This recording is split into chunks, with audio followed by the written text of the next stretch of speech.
நாடாளுமன்ற தேர்தல் நெருங்கும் நிலையில் 2 கம்பெனி துணை ராணுவப் படையினர் கொச்சியில் இருந்து கோவைக்கு வருகை தந்துள்ளனர். இதுகுறித்த கூடுதல் விவரங்களை செய்தியாளர் மார்டின் வழங்க நாம் கேட்கலாம். வணக்கம் மார்டின், இனி வரும் நாட்களில் இவர்களுடைய செயல்பாடுகள் என்னவா இருக்கும்? விவரங்கள். வணக்கம்.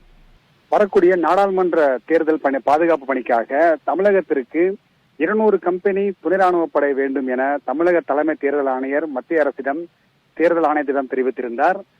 வரக்கூடிய மார்ச் 1ஆம் தேதி இன்று தமிழகத்திற்கு 30 கம்பெனிகள் அனுப்பப்படும் என மத்திய அரசு தெரிவித்திருந்தது. இதன் தொடர்ச்சியாகத்தான் இன்று கொச்சியிலிருந்து கோவைக்கு வந்த ரயிலில் 3 கம்பெனி துணை ராணுவ படை வீரர்கள் கோவை வந்து சேர்ந்தார்கள். இதிலே மொத்தம் 225 வீரர்கள் இருக்கிறார்கள். இதில் இருக்கக்கூடிய ஒரு கம்பெனி கோவையிலும், ஒரு கம்பெனி துணை ராணுவ படை திருப்பூரிலும், மற்றொரு கம்பெனி துணை ராணுவ படை உதகையிலும் பாதுகாப்பு பணியில் தேர்தலுக்கான பாதுகாப்பு பணியில் ஈடுபடுவார்கள். இவர்களை தமிழக காவல்துறை, கோவை மாநகர காவல்துறை தேர்தல் பிரிவு அதிகாரிகள் நேரில் சென்று வரவேற்றார்கள்.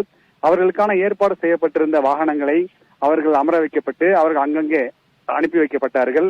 குறிப்பாக சொல்ல வேண்டும் என்றால், எங்கெல்லாம் பதட்டமான பகுதிகளாக இருக்கின்றதோ அங்கே இந்த ராணுவ வீரர்கள், துணை ராணுவ படையினர் பாதுகாப்பு பணியில் ஈடுபடுவார்கள். வழக்கமாக தேர்தல் தேதி அறிவித்த பின்புதான் இது போன்ற துணை ராணுவ படை தமிழகத்திற்கு பாதுகாப்புக்கு வருவது வழக்கம். ஆனால் தற்போது முன்னதாகவே, தேர்தல் தேதி அறிவிப்பதற்கு முன்னதாகவே துணை ராணுவ படை வந்துள்ளது. மேலும் இவர்கள் தொடர்ச்சியாக அந்தந்த மாவட்ட நிர்வாக தேர்தல் பிரிவின் கண்காணிப்பில் இருந்து அவர்கள் எங்கெல்லாம் பாதுகாப்பு பணி தேவைப்படுகிறது என்று சொல்கிறார்களோ அங்கெல்லாம் சென்று இவர்கள் பாதுகாப்பு பணியில் ஈடுபடுவார்கள். விவரங்களுக்கு நன்றி மார்டின்.